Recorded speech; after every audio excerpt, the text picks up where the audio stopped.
At Consumer Cellular, you get the same exact coverage as the largest carriers, but for up to half the cost. Same thing, up to half the cost. Up to half the cost for the same thing. 50% the money for 100% the same thing. I hope I'm making myself clear. Consumer Cellular. When freedom calls, we're here to answer. Call us at 1-888-FREEDOM. Half the cost savings based on cost of Consumer Cellular single-line 5GB data plan with unlimited talk and text compared to lowest cost single-line postpaid unlimited talk, text, and data plan offered by T-Mobile and Verizon May 2023. Every team, every topic, everywhere. This is Believe.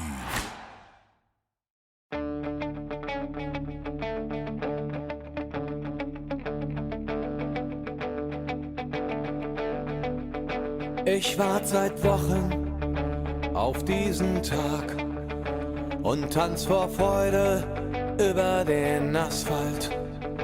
Als wär's sein Rhythmus, als gäb's ein Lied, das mich immer weiter durch die Straßen zieht. Komm dir entgegen.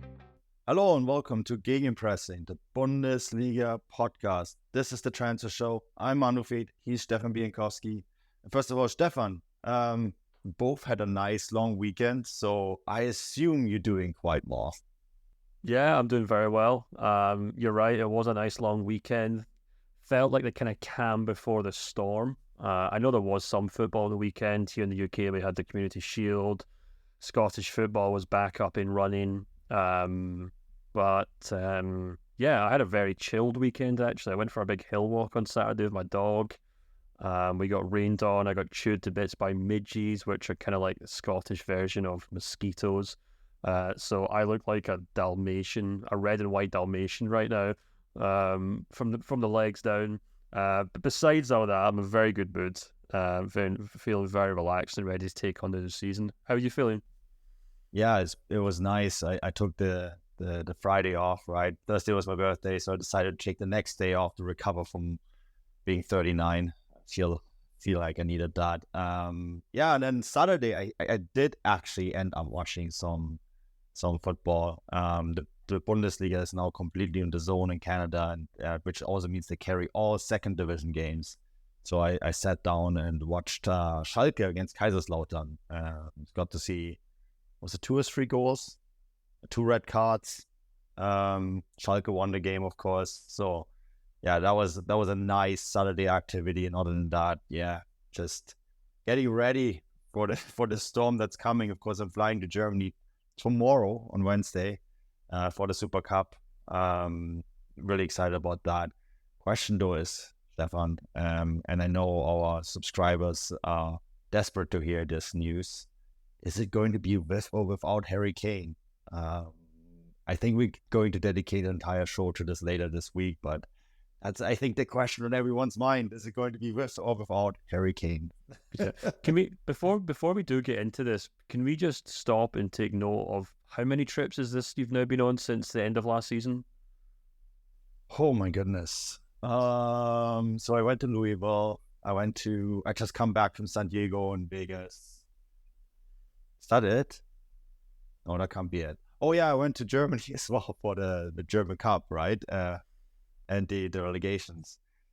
Yeah, it's been a busy summer. So this is the fourth football related trip in 2 months, I guess, 3 months, maybe 4. 2 months.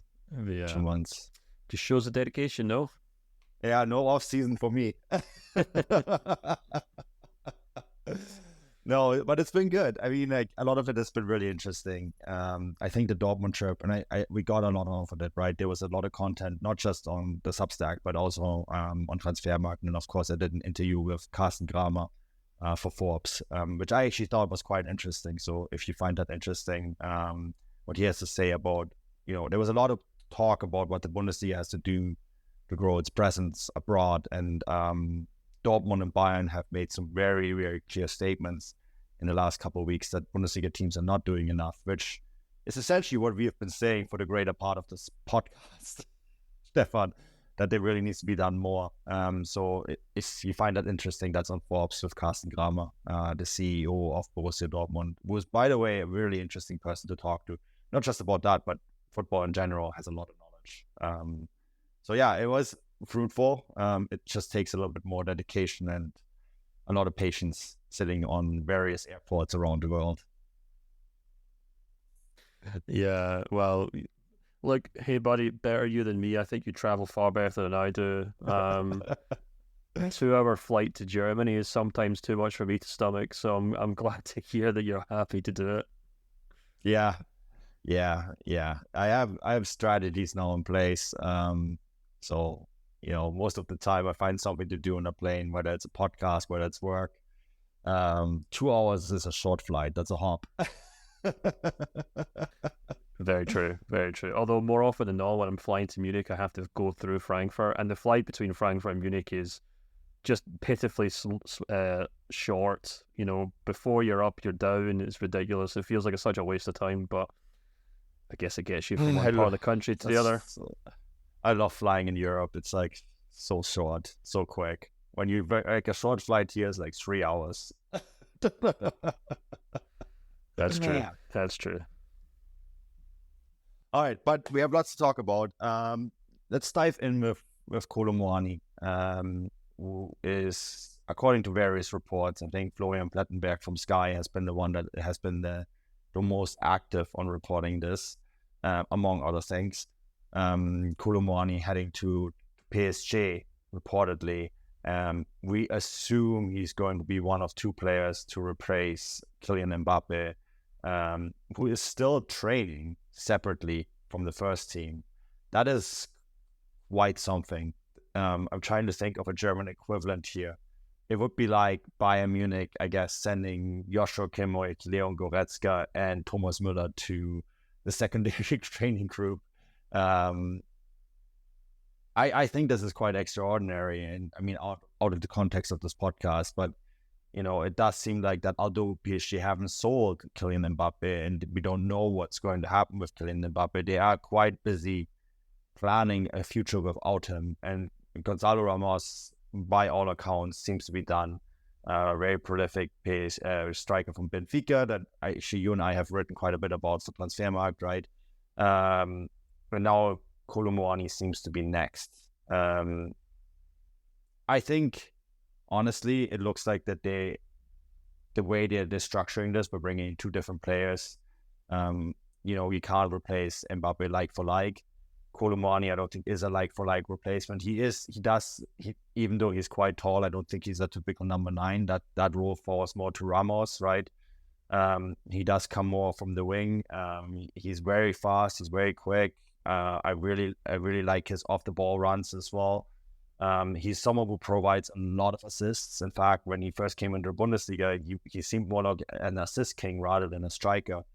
But this is by no means a one-for-one replacement for Kylian Mbappe, Stefan. No, it's not. I completely agree with you. I think PSG are being quite smart in the sense that they're, the many hands make light work, I guess is the old expression. And trying to find a like-for-like replacement for Mbappe would be impossible. Kolo Muani does kind of fit a lot of the profiles that Mbappe kind of embodies at PSG. He is a Parisian of birth. He grew up in the city. He's obviously a French international, so he's already a bit of a kind of national star there in France.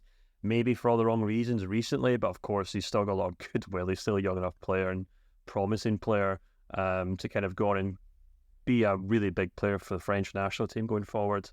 And yeah, I think it's really interesting. I actually also maybe wonder if PSG are looking at Kolo Muani and thinking, well, yeah, he could play up front technically, even though he's not a kind of classic number 9, but he can kind of do what he's been doing for Frankfurt, where I guess it would be a bit like Mbappe in a sense that even though he's tasked with playing as a number 9, he likes to drift out wide, he likes to kind of fill into the channels, and he likes to kind of offer passes as much as goals. Maybe Mbappe in recent years has kind of taken on a more goal-scoring role because of just his sheer presence and his profile and the fact that he's on the pitch to score goals. I wouldn't expect Kolo Muani to immediately change overnight, but I think maybe what's also interesting about Kolo Muani, and then if you add Dembele, who they've also expected to sign from Barcelona, into the fixture here, then you've near enough got a front 3 there where Kolo Muani can play off the left, Dembele can play off the right, and Ramos can play through the middle.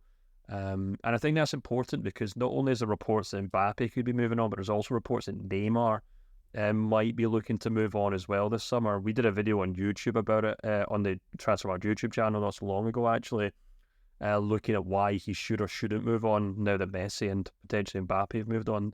But anyway, this is a Bundesliga podcast, so I'll get back to Frankfurt. I just kind of think it's important to kind of contextualize all that, because I think Frankfurt are probably sitting thinking, well, not only would they maybe want Kolo Muani to replace Mbappe or to compensate for Mbappe's departure, but they might also need him if Neymar decides to move on as well, because Kolo Muani can play both those roles. So, I think he's a player in huge demand. He was linked with Man United. He's been linked with Bayern Munich. We don't know if the latter might come back in for him if the Harry Kane thing falls through. I personally don't think he'd be a good fit at Bayern, but, that's never stopped a club from spending needless amounts of money on a player because some guy in a podcast said it's a bad idea. So, I don't know. I must admit, over the course of the summer, I have kind of gone back and forth on whether Frankfurt should sell Kolo Muani. You look at his stats, you look at his numbers last season, and there's just no doubt that team would probably fall apart without him. But at the same time, I do kind of wonder if, it's that kind of idea of striking while the iron's hot, isn't it? And I do kind of, we've seen Frankfurt over the course of the last kind of 5 or 10 years, they do have players who do kind of come up out of nowhere and suddenly become star players. You did an excellent kind of newsletter last week on Sebastian Haller on this topic, actually, and you mentioned, his success previously in the Bundesliga and how not only did he just kind of spark into life, but he also brought players like Rebic into attack as well. Can't remember who the third player was. I completely lost my mind there. Jovic. Yeah. And you just look at that. Both of them, they haven't done anything since, right? Well, exactly. And I wonder if that Frankfurt board are thinking, well, do we have another Sebastian Haller on our hands here? Which, not to say he's a bad player by any means, but it does mean, his stock could dramatically change very quickly. And if Kolo Muani doesn't score another 30 goals and assists next season, he's going to be worth half what he's worth right now.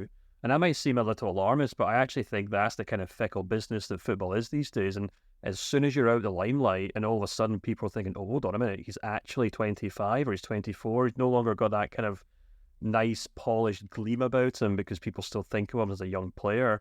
Things can change very quickly. And, I must admit, I do you look at that Frankfurt squad, and although on paper, in terms of stats, there was no one to kind of step in for Kolo Muani, you look at the players that they do have in attack, and there's room to work with there. They've also got, I think Lindstrom's perhaps the most obvious one, but Mario Götze has kind of grown into a kind of senior role. They've also picked up now from Dortmund on a full-time contract, and they do technically still have 2 or 3 strikers, and Rafael Bora, Marmoush, Lucas Alario. I know not all these players aren't going to be sticking around this summer, but there are options there. And of course, if they do kind of get to cash in on Kolo Muani, then they could probably pick up about 4 or 5 new attacking players relatively easily. So I'm not so sure. I think if I'm Frankfurt, I'm probably thinking the most amount of money they could ever get for Kolo Muani is probably what they would get this summer. And maybe,